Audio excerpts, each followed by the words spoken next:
Hi viewers, welcome to our channel. Lasya Nanditha గారు BRS MLA and young politician మరి రీసెంట్గా car ప్రమాదానికి గురై చనిపోవడం జరిగింది. సో ప్రజెంట్ మనం వాళ్ళ ఇంటి దగ్గరే ఉన్నాం. మార్నింగ్ నుంచి కూడా కార్యకర్తలు ప్రజలు వీళ్ళందరూ కూడా వాళ్ళ వచ్చి ఫ్యామిలీని కన్సోల్ చేయడం చూస్తున్నాం. సో ఒకసారి ఆ కార్యకర్తలతో ఇక్కడ ఉన్న కాలనీ మెంబర్తో ఒకసారి మాట్లాడే ప్రయత్నం చేద్దాం. సో లాస్య సింధు గారి గురించి మరిన్ని విషయాలు కొన్ని తెలుసుకునే ప్రయత్నం అయితే చేద్దాం. సార్, మీరు లాస్య నందిత గారు మామయ్య అని విన్నాం సార్. సో ఫ్యామిలీ మెంబర్స్ మీరు కన్సోల్ చేయడం చూసాను. చాలా క్లోజ్ అసోసియేట్ నేను. దాదాపు 26 years నుంచి ఉంటున్నాను నేను సాయన్న గారితోనే. నేను 2 times ఎలక్టెడ్, ఒకసారి కౌన్సిలర్ అయినా, ఒకసారి కార్పొరేటర్ అయినా. సో ఏదైనా కూడా నేను ఆయన దయ వల్లనే ఉండే, మాకంతా ఆయన ప్రోద్బలము, ఆయన ఎంకరేజ్మెంటే ఉండే. నేను ఇంతకుముందు అమీర్పేట కార్పొరేటర్గా చేశా, దాని తర్వాత మల్కాజ్గిరి కౌన్సిలర్గా కూడా చేసిన నేను.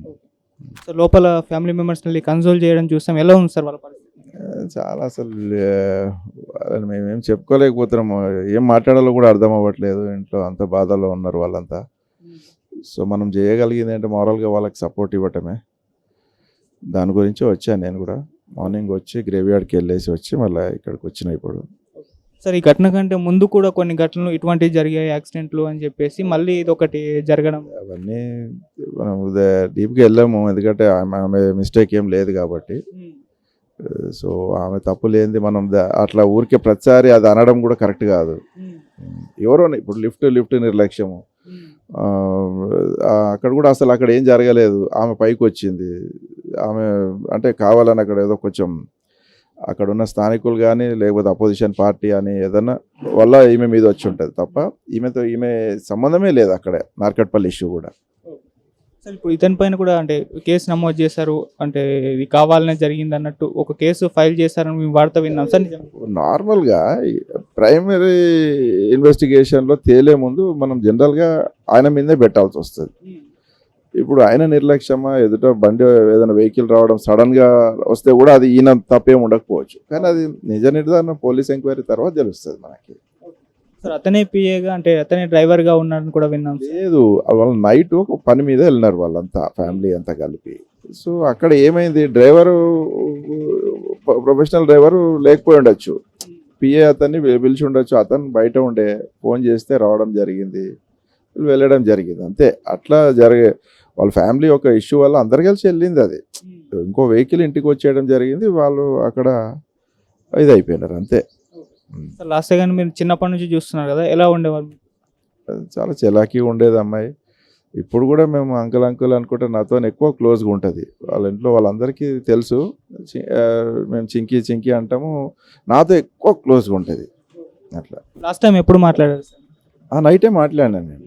రేపు మార్నింగ్ కలుస్తున్నాం, నిన్న పొద్దున మేము కలవాలి ఇద్దరము, అది సంగతి. సో కలవలేకపోయినాం, ఈ విధంగా చూడాల్సి వచ్చింది ఆమె.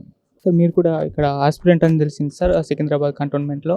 లాస్య గారితో పరిచయం ఎప్పటి నుంచి, ఏమైనా మాట్లాడేవారు ఎప్పుడన్నా? అంటే 2 years బ్యాక్ నుంచి నాకు పరిచయం. అంటే పార్టీ పరంగా వేరువేరుగా ఉన్నా, ఏదో ఎప్పుడైనా కలిసినప్పుడు నమస్తే అంతవరకే పరిచయం.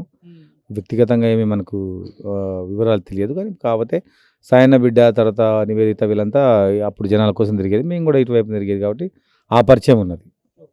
సార్, ఒక యంగ్ లీడర్, ఎంతో భవిష్యత్తు ఉంది, ప్రజలకు ఇంకెంతో సేవ చేసేంత టైం ఉంది. సో అటువంటి టైంలో ఇలా జరగడం అనేది ఏ విధంగా? చాలా బాధాకరం, ఎందుకంటే మనిషి ఉండాలని కోరుకుంటాం. సో మన మధ్య భౌతికంగా లేకపోయినా సాయన కుటుంబానికి ఈ కాన్ఫరెన్స్తో అనుబంధం ఉంది. వాళ్ళ నాన్న, ఆమె వాళ్ళంతా ఇక్కడ పనిచేసిన ప్రజల కోసం. ఏదైనా కానీ ఉజ్వలమైన భవిష్యత్తు ఉండే, ఇంకా చాలా ఏళ్ళ పాటు ప్రజలకు సేవ చేసుకునే అవకాశం ఉండే. ఆమె పోవడం చాలా బాధాకరం నియోజకవర్గానికి, ఇక్కడ ప్రజలకి. సార్, లోపలికి వెళ్ళి మీరు ఫ్యామిలీని కన్సోల్ చేయడం జరిగింది. సో ఎలా ఉంది సార్ వాళ్ళ పరిస్థితి? చాలా బాధాకరం, ఎందుకంటే వరుసగా వాళ్ళ ఇంట్లో విషాద ఛాయలు జరుగుతుంది. ఆ మధ్యకాలంలో ఏంటంటే సాయనగా చనిపోయినాక వాళ్ళకు శ్వాస వచ్చింది, ఏంటంటే లాస్ట్ గెలవడం ద్వారా కొంత వాళ్ళు ఊపిరి పీల్చుకున్నారు, మళ్ళీ మొదటికి వచ్చింది. అంటే రెండోసారి ఇంట్లో ఇట్లాంటి సంఘటనలు జరగడం ఎవరికైనా బాధాకరమే. వాళ్ళు కోలుకోవాలని మనం కోరుకున్నాం. బాబాయ్, ఇక్కడ ఎప్పటి నుంచి ఉంటున్నారు బాబాయ్? మేము ఇక్కడ కనీసం 6 years నుంచి ఉంటున్నాం. అయితే ఇంతకుముందు ఏంటంటే వాళ్ళ ఫాదరు సాయన్న ఎమ్మెల్యేగా ఉండేవాడు.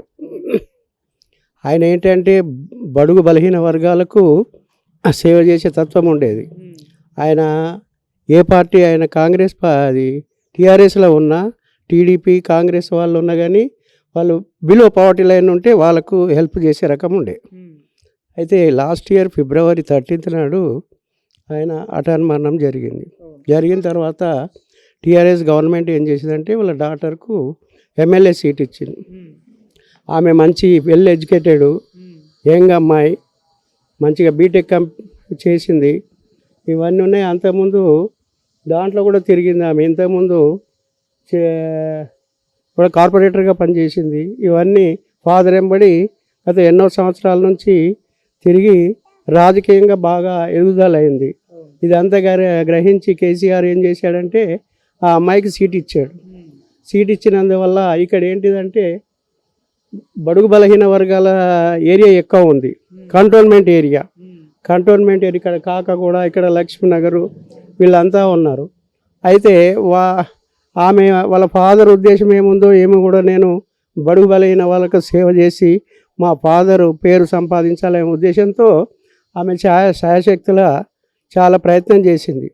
కానీ అనివార్య కారణాల వల్ల ఆమె మన కారు యాక్సిడెంట్లో మరణించడం జరిగింది. చాలా బాధాకరం. ఇక్కడ చూస్తే ఇక్కడి నుండి అక్కడి వరకు ప్రజలు ఊరెత్తిపోయారు. బాగా విపరీతమైన జనం. ఎందుకంటే అమ్మాయి ఇప్పుడే ఎదుగుదల ఉంది. యంగ్ 35-37 ఇయర్స్ ఉన్నది. ఈ ఏజ్లో ఆమె ఇంకా ఏదో చేయాలనే తపన ఆమెలో ఉండే, కానీ తొందరగా వెళ్ళిపోవాల్సి వచ్చింది. అది బాధాకరం. ఆమె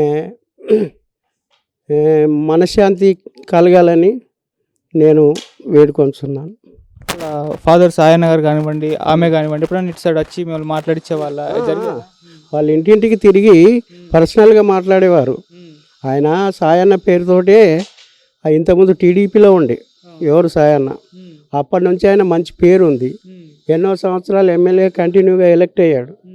ఆయన చనిపోవడం వల్ల కూతురికి ఇచ్చారు. కూతురు కూడా మంచి young dynamic lady, well educated. చాలా మా ఫాదర్ కన్నా నేను ఇంకా బాగా చేయాలనే తపన ఆమెలో ఉండేది. కానీ కాలం అనుకూలించలేదు. కార్ యాక్సిడెంట్లో ఆమె పరమపదించడం జరిగింది. ఇది బాధాకరమైన విషయం. ఆమె మాకే కానీ మా కుటుంబ సభ్యులే కానీ ఈ కాలనీ వాసుల తరఫున మేము ప్రగాఢ సంతాపం తెలియజేస్తున్నాం. గారి గురించి చెప్పాల్సిన అవసరం లేదు మాకు. ఆయన మా కాలనీకి వాటర్ లైన్కు డబ్బులు ఇచ్చిండు ఆయన దగ్గరికి వెళ్ళి. మళ్ళా ఇక్కడ బోర్ కూడా వేపిస్తాడు, వేపిలే. తర్వాత వేపిస్తామని అనుకున్నాడు కాలనీ.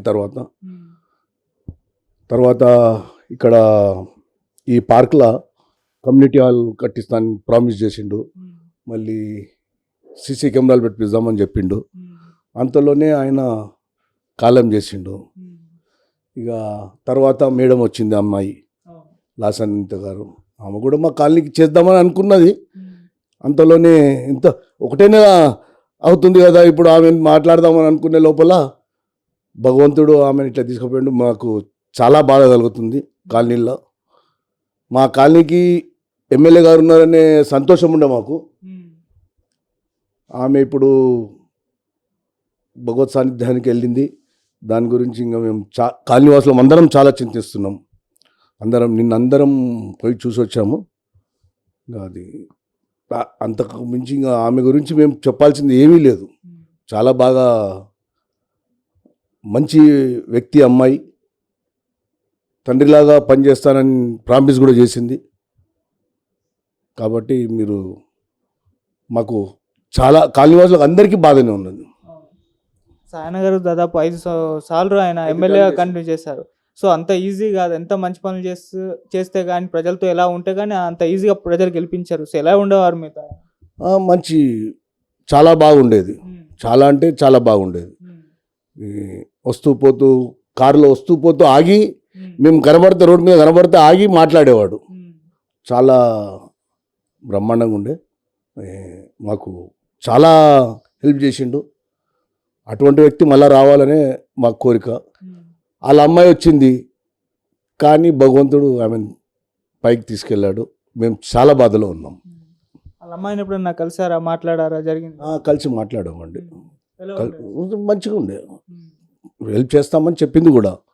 మన కాలనీ గురించి నాన్నలాగా మేము కూడా హెల్ప్ చేస్తాం, ఏ ఇబ్బంది లేదని చెప్పింది. దాదాపు చాలా చిన్న ఏజ్, ఇంకొక 30 సంవత్సరాల వరకు అయినా ఆమె ప్రజలకు సేవ చేసే ఇది ఉండే, కానీ భగవంతుడు అనుకోకుండా తీసుకెళ్ళండి. కాదు, మేము చాలా చింతిస్తున్నాం దాని గురించి.